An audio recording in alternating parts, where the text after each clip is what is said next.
Hey everybody, welcome to What the Flick, Young Pope, Season 1, Episode 9, the penultimate episode, Tim, Alonso. We're just talking about there are 5 working actors in Hollywood today theory, just because everybody who's on one show pops up on another show somehow. Last night we got Billy's dad, who you may remember as the ambulance driver from The Nick, or as the diner owner who dies in the first episode of Stranger Things. I think he's also on This Is Us. And then you also had...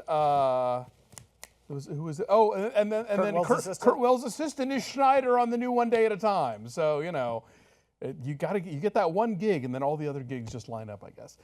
So, okay, if you wanted Kurtwell, you got Kurtwell wall to wall this episode. Yeah. So this was the first episode for me that felt like a story arc. It's the plottiest episode so far. Right, sure, and the one with the least amount of young Pope in it. Yeah, that's true. Yeah, this is a very Gutierrez heavy episode, which is good because we're driving things forward. If this was the overarching plot of the whole season, they would have sprinkled these scenes in throughout. The last 5 episodes. It's a weird structure. I mean, and we've come to know over the course of sort of modern television that the next to last episode is where like shit happens, and then the finale will be sort of like dealing with some of the repercussions and setting up the cliffhangers. But what's weird is they started dangling in the previous episode this notion that Kurtwell had something on the Pope. Yeah.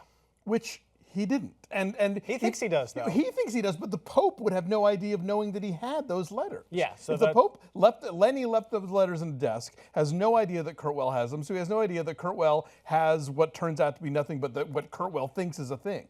So I don't get what are they setting up? What was Lenny's hesitancy or stuff about if it wasn't that?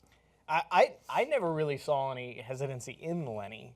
I think he thought he was blackmail proof, and it turns out he is. True. Or, you know, the biggest thing that Lenny's probably afraid of is all of his personal insecurities are going to come out. The fact that he doesn't actually believe in God.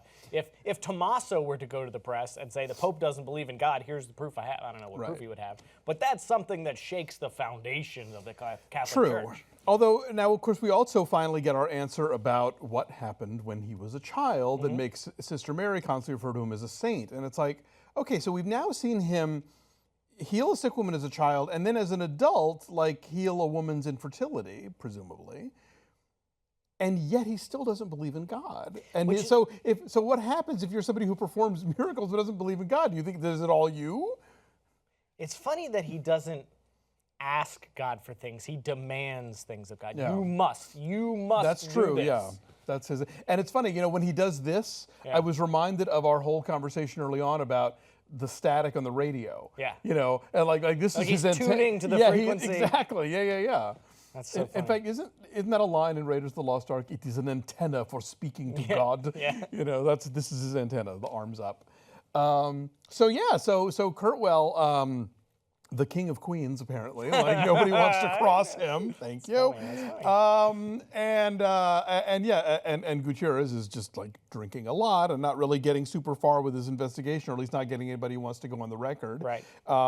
You know, the adorable liquor store guy even doesn't want to be implicated, but I'm assuming he knows where the cameras are and lets that go down. And provides Gutierrez with the photos, too. I mean, it's not like Gutierrez would have had any other way of getting them. Right. So we were led to believe that Freddie, the convenience store guy, had a crisis of conscience, decided to help Gutierrez eventually by servicing Kurtwell in the store in front of the cameras. I was under the impression Kurtwell was better at this. He seemed to think he was so untouchable, but he doesn't bother to read the blackmail that he has on Lenny. Right. He gets a blowjob in a store in Queens that anybody can walk into where there's obviously security cameras. You know, it's you get too cocky, you get too overconfident, you make the dumb tennis all the time. You make the dumb mistakes. Yeah. You know. Well, the tennis thing, you know. He had that excuse of his whole athletic center. There's that TV interview for that. So I mean, that's part of the cover for it. God, we just realized our shirts are weirdly matching today. Anyway, but yeah, you're right. That was pretty inept of him to like be that easily. The whole case was a gift for Gutierrez. They'd all fell into his lap. I mean, he was in dire straits and ready to give up and a total failure, and then it all just sort of fell into place. Right, and Freddie obviously, you know, has a thing for Gutierrez and was willing to, like, you know, help him out after saying that he wouldn't. And incidentally, Kurtwell's son comes forward. Right. Yes. Seems at least a little unnecessary. What with the other proof that you have. Well, but that was that before the thing happens with Freddie. That was his ace in the hole. You know. So he's got a backup to the backup, whereas Kurtwell has blackmail that isn't blackmail. So oops. I did like the whole scene at the end with the girlfriend. That was a nice little coda for the episode. Yeah, that felt like it could easily have been the season finale if the whole season was about Kurtwell. Right, that's true. Yeah. If that were as overarching a thing, like you were saying, of what the storyline was going to be, that is kind of the resolution of it. What are we to make of the bedridden hotel lady? I have no idea. Like, there's a lot of things about this show that I don't understand. Whether or not you could accuse me of not paying enough attention, or not doing research outside the show, or just being a bad Catholic. I don't know who Rose is. She runs a hotel from her bed. She's obese and is going in for a procedure to save her own life. Right. But she will probably die in that procedure. Yes, but she doesn't. But she would rather not deal with the being suspended and her vertigo, even if that means not having the procedure done. Right. Okay. So it's clearly symbolism because it has nothing to do with the Kurtwell case. Yeah, exactly. Somehow she is Gutierrez. I'm just grasping at straws here. He's afraid to fall. He's afraid to fail. He's afraid to go outside the Vatican, but he does all those things.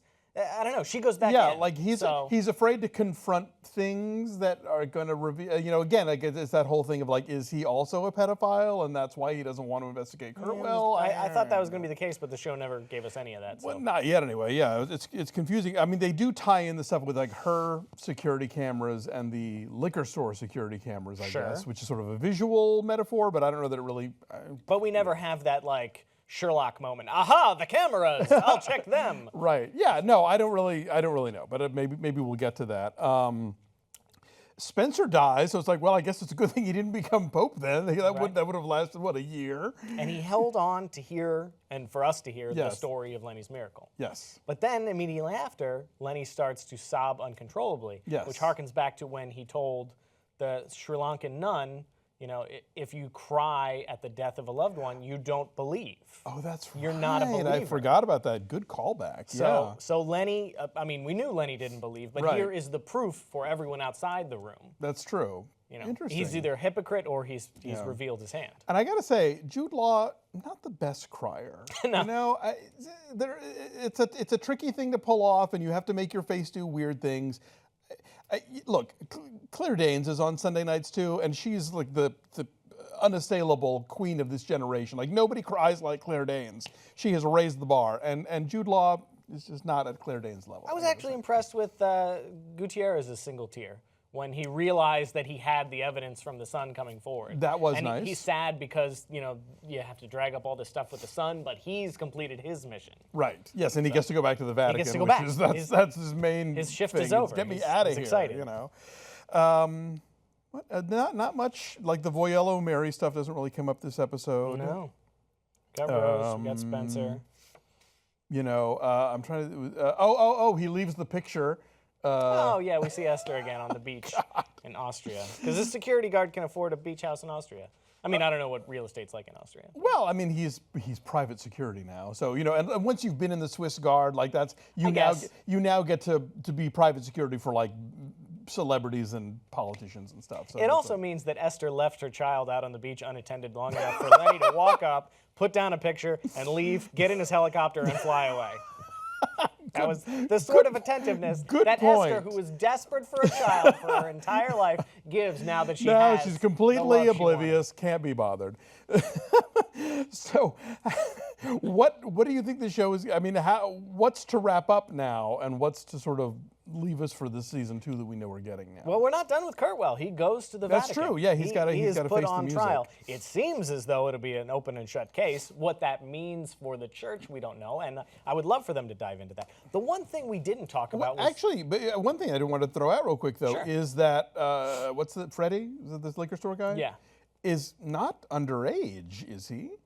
I didn't get that. I mean, you can't be working. Yeah, he works in a liquor store, exactly. Yeah. So like they can bust him on being gay, but they can't bust him on what they're really going after here. So, I mean, they don't have the, even the son, like that's proof that he had sex with a woman. Like they don't. If they're trying to bust him on pedophilia, they do not have any evidence in that regard. Well, remember, and correct me if I'm wrong, the Catholic Church doesn't really lock these folks up. They either move them around or they defrock them. Yes. And this is more than enough to get his cardinalship stripped. Although I would think that if the Pope wants to take your cardinalship away, he could just do it.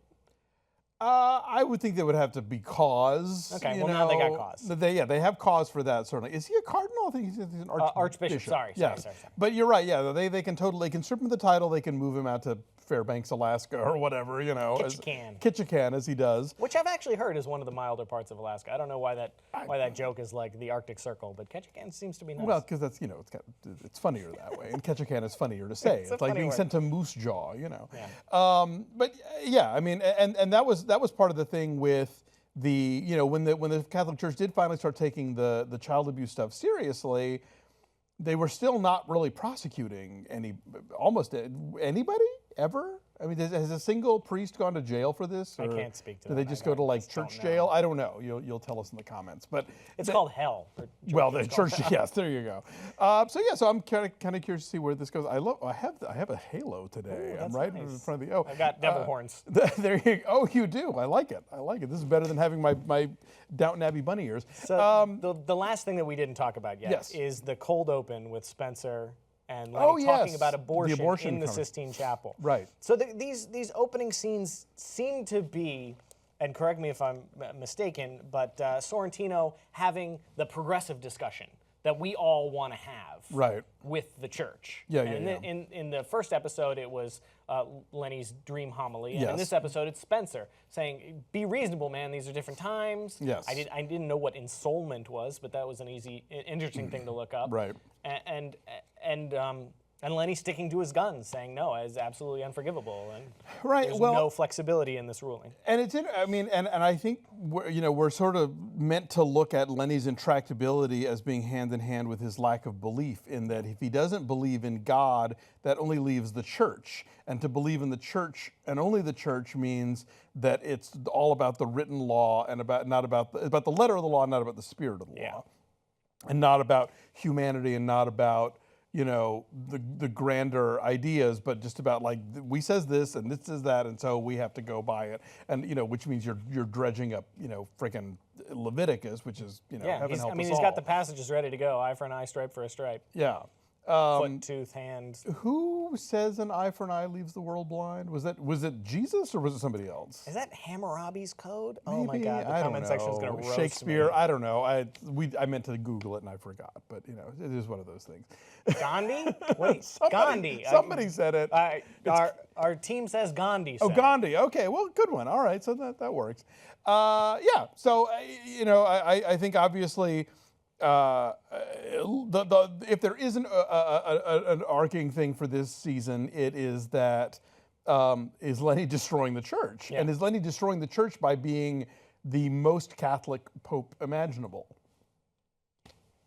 It's funny that goes hand in hand with not believing in God. Exactly. Yeah. So like if you literally are it's that whole argument about being a strict constitutionalist, or like going by what the founders wanted, when like. Obviously, things were very different when the founders sat down and wrote that stuff down. Like, we still had slaves, and there weren't gay people that said they were, and women were thought to be whatever. Like, there's a million reasons why the founders only take you so far, and then you have to apply like the rest of society to it. He's sort of going that same way with the Bible and the papal bulls and the church writ. I'm going to make a bold prediction for the last episode. Go for it. Based on absolutely no information so far. We see that Lenny has a one-way channel to God. He can talk to God, and God listens and does stuff. I think in the final episode, the static will clear, and he'll have his calling or response message. Oh, interesting. And then that will dictate the next season, if there is one. Interesting. And I think also, obviously, with Spencer on his deathbed saying your mother is still alive, we've not heard the last of that one yet. So, I don't think he's going to Venice to bury two empty coffins. No, he's not. Spencer's dicking him around again. So we'll see what happens. We will be back for the finale. We hope you will too. Thanks.